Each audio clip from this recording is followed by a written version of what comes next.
All right, guys, welcome to the latest Blood Money podcast. We've been doing a series on new financial systems. As we all know, our current financial system is falling apart. The fiat currency system is falling apart. We've had crypto, which has had all the hype in the world, starting with Bitcoin, and now we got all these different cryptos, all these different meme coins, right? And what seems to be going on with a lot of that is, again, is very top heavy. While it's been decentralized, it's still centralized in the aspect that you have very few making a lot of money and this trickle down effect, and a lot of people not making any money, actually losing money, right? So we've been doing a series with Greg Chu and his team about QPQ and Gaju coin. And today I have Dimitar Ivanov. I got that right?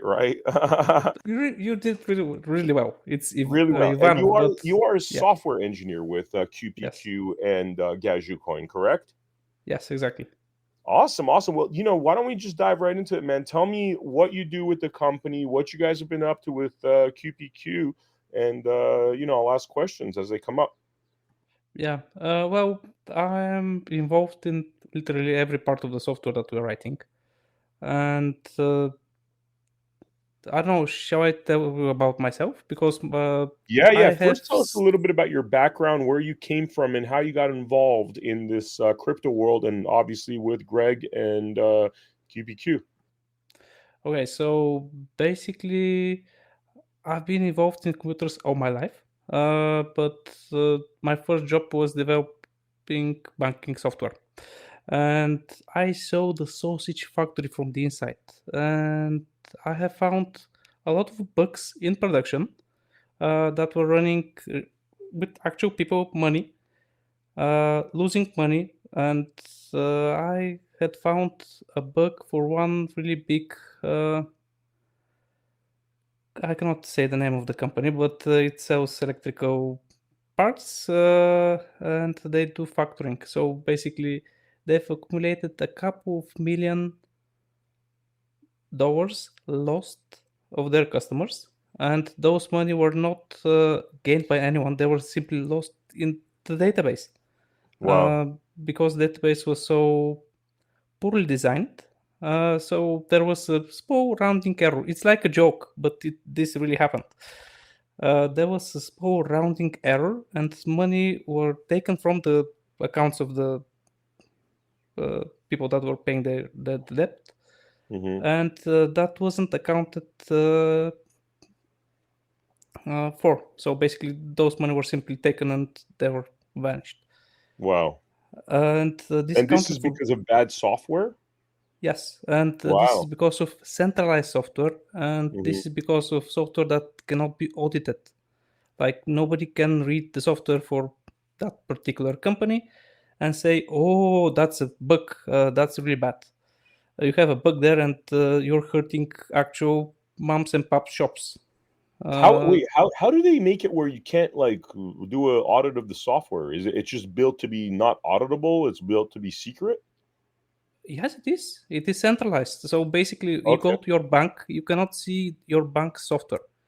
Uh, when you go to your bank, you basically start asking them to allow you to use your money, and the rules they have, you don't know. You don't know if they blacklist you for something, or if they track that you bought something that they think you shouldn't have, and they can start hurting your uh, ability to use your own money. You don't know what those rules are, and you don't know the accounting they're doing on their servers. You have no access to those. So banks are usually audited, but bugs like this are there, and they're present on the wild, and they happen. That's really dangerous. This is what blockchain actually really helps, because the software, anyone can read it, anyone can inspect if there is a bug, and usually once people find the bug, it's exploited in real time, and everyone can see, oh, we shouldn't be doing that. Okay, we know, we'll fix that, and we'll never ever do that again, we promise. But that's not what the banks do.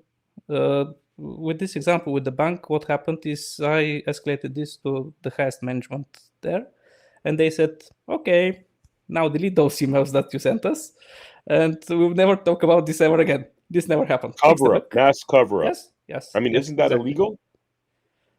I don't know. I don't I know. mean, it sounds Maybe like it they're is. asking you to break the law or something, man. That sounds like, yeah, but anyway. Yeah, I was in my early 20s. That was like a month before I quit there. Okay. Like I was completely repulsed by the whole because the company I was working for was one of the biggest brand names, Hmm. and I was like, okay, I'm not doing money anymore. Okay. I initially my goal was never to implement software for nuclear power plants and for anything related to health. So, like I don't want people to die because of me and my mistakes. But then I got repulsed by the whole economic system, and I started developing computer games. Computer games. Wow. Okay. Okay. And then, so computer games you're building. How do you get involved with QPQ? Uh, well, I had a scratch to scratch, and I had a lot of fun. And then I moved to blockchain.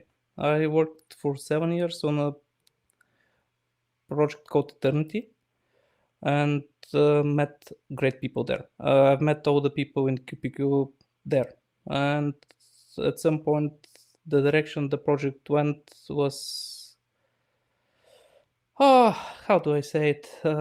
Appeared a lot like my former work at the banking software. So I decided that it's not moral for me to continue there, and Mm-hmm. we collected the brightest minds there and founded QPQ.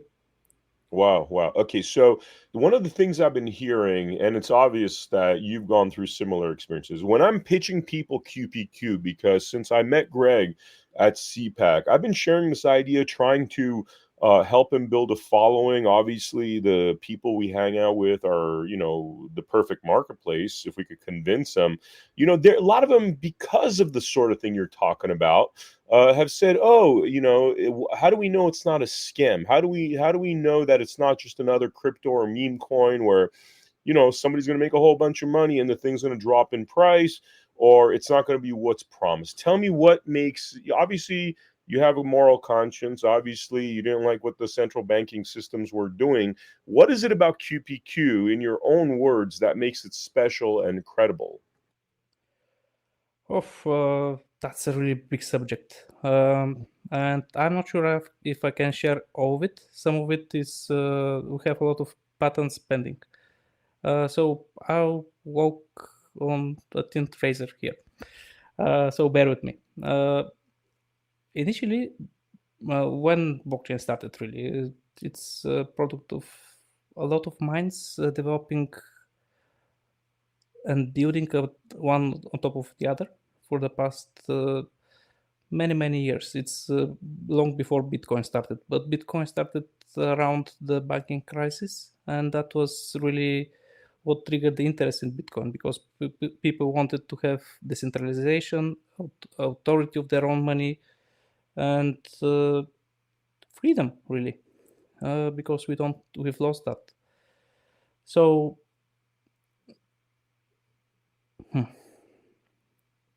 we've done our best to take the best ideas, for example, from Bitcoin. What other projects are doing en masse now? They go proof of stake, and basically, whoever has stake suddenly has more stake, and then they have even more stake.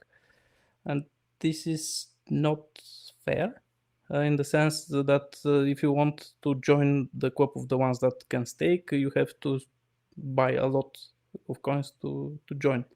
And then your only best interest would be not spending those, keeping those close to your heart, and not touching them ever, because otherwise you'll be losing potential gains in the future.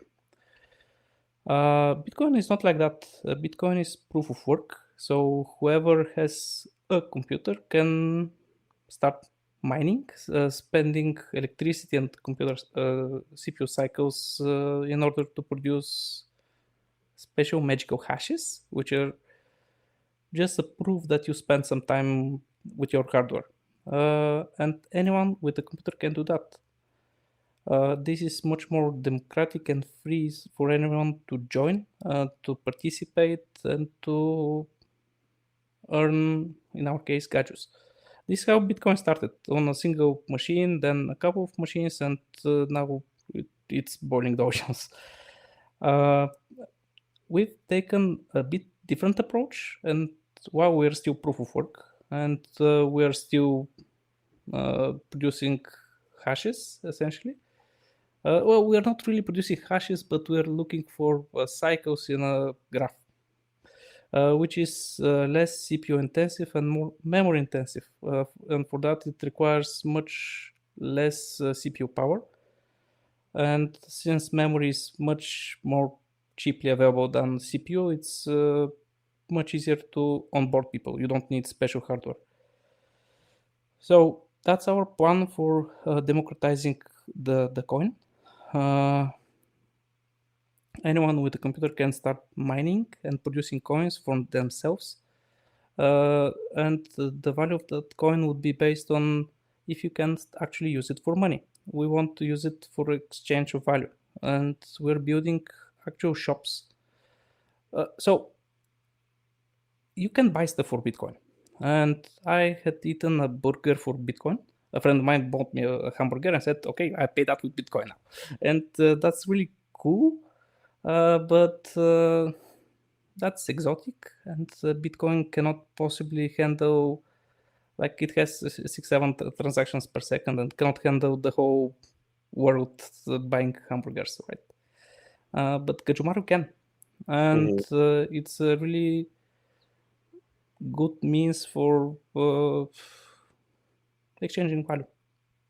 And we're building actual infrastructure to allow people to be selling services and goods just like they would for fiat, without having to ask their bank to allow them to buy whatever they want to buy.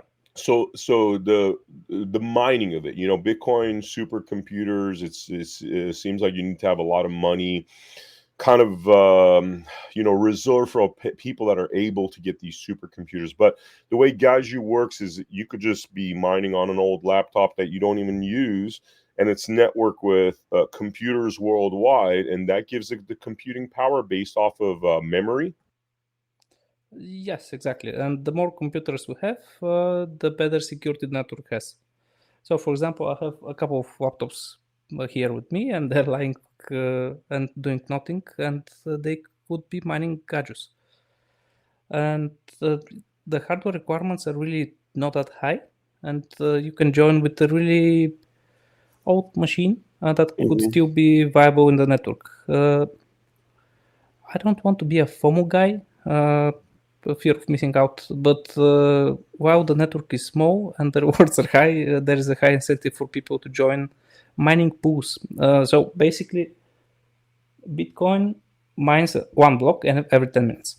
And we have a much more elastic approach to blocks, but rewards are distributed every 2 minutes. So every 2 minutes, we give one miner a reward, which means 720 miners are rewarded a day.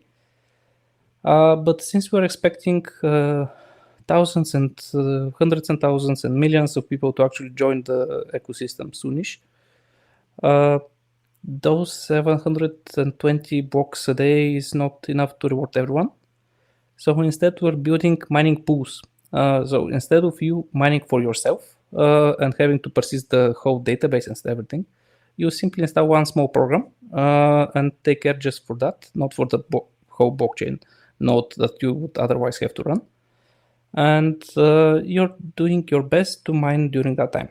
And while you're mining, you're sending your results not to the blockchain, but to a mining pool, which distributes puzzles to be solved to different miners, and they're mining like a consortium of miners. And once any one of them finds a solution to the blockchain puzzle and essentially produce a new block, then everyone splits the price, split the reward. So even if you have an old machine, you still can be contributing to a pool and reaping rewards from that. Wow, wow. I mean, would it be accurate to describe that Bitcoin, when it was released, I believe 2009, was imperfect, and this is sort of Bitcoin perfected in a way? Is that accurate? Well, Bitcoin was an amazing proof of concept. Mhm. Before that, there was proof of work as a concept, and it was used for spam prevention. But what Bitcoin did is it proved that people can be using electronic payments in a decentralized way. Being a proof of concept, it doesn't have a lot of things that we consider to be important at the moment. It doesn't have smart contracts. Its throughput is enough for proof of concept if you want to try something, but it doesn't scale by any means. So yes, Gajumaru is more close to Bitcoin than to any other blockchain, and it's Bitcoin improved. If it is perfect, there is a lot of work still to make it perfect. Wow. Okay, markets. Let's talk about markets. I thought it was a very interesting concept that part of this is you're building an ecosystem within which people could launch their own markets, their own stores, kind of like Shopify, but they're basically taking the gaju that they are mining and they're able to buy and sell stuff and trade. So it's almost like a 360 concept with its own community, with its own universe. Could you tell us a little bit about that? Oh yes, the idea is that, for example, for me, we have a colleague in Japan, and he came up with the name Gajumaru. It's one really special tree. You can look it up later on. So for me to send him any fiat, I'll have to do a bank transfer that is going to take a handful of days, and the money from me to him to travel are going to stop at the different banks. I don't want to get in banking software again, but there is some risk involved, and there is pathfinding. So basically, my money go from bank A to bank B to bank C to bank D. But if bank C and D decide that they're not working together, now this hop that was CD is not possible anymore. So I have to go to another route. And this how money actually get not lost but walked for quite some time. And this is really really inconvenient. And furthermore, exchange rates and different types of fees are accumulated on the way, which is really really inconvenient and inefficient. Uh, so if I want to buy something from Okinawa and to have it shipped here, that's that's going to be really hard. Uh, PayPal are doing something like that, but PayPal can close your account for any reason that they seem that they don't like you. What we're doing instead is we want to provide infrastructure and resources for everyone to start building their own services and shops and whatever they seem, basically empower all businesses to do cross-border transfers. There is a lot of talk about how regulation applies to blockchains, and blockchains are by definition and by design unregulatable. You cannot say you're not allowed. So, for example, if I do something really bad and the courts decide that I cannot really move my money and they want to claim my money, they can simply take them. They'll go to the bank and they'll have a court order and I have no money now. But you cannot do that with Bitcoin, for example. If the bank says you cannot move your money now, okay, and who's going to enforce that? The same is with Gajumaru. Nobody can tell you that your money is not yours suddenly. But still, regulation is a big factor if we want to have adoption. We need to play with the existing ecosystem. So we need to play with banks. We need to interact with tax authorities, And if it is an unregulated space, it can get dangerous really quickly. I reside in Bulgaria, and the first time I withdrew fiat from my exchange, my bank called me and told me that I need to visit their office, and if I ever dare to touch crypto ever again, uh, they'll close my account. No questions asked. So I had to sign a piece of paper that I am not dealing with crypto anymore, ever. Uh, which is bizarre if you start thinking about it. So what we're offering is a blockchain that has a regulated part and unregulated part. And I cannot really get in details because still the patent is pending. But the idea is that Gajumaru will comply with local regulations, but there will be still unregulated space between those. There's no power structure in this. So you're saying, like, regardless, like, of what you do, what freedom of speech crime, they cannot mess with your money, they can't mess with your marketplace, they can't shut down your door, as long as you're not doing, from what I understand, child porn or something grossly illegal, they're pretty much left alone. Well, that's the problem. You either have freedom or not. So if you have something that is grossly illegal, we cannot stop you really. But then nobody sane is going to be touching your address ever. For example, since everything on the blockchain is public, anyone can validate that indeed I have 5 coins or you have 3 or whatever. And if I have 5, I can always send you up to 5. It's my decision. But if I'm set to be doing something really bad and I'm essentially cancelled, you wouldn't like to do business with me. Even if I'm really, really bad and I don't want to get into bad stuff, but even if I'm really bad, nobody can walk my coins and take my coins. So this is a double-edged sword, so we can get cut by that as well. Got you. But it's either that or it's a slippery swap into control.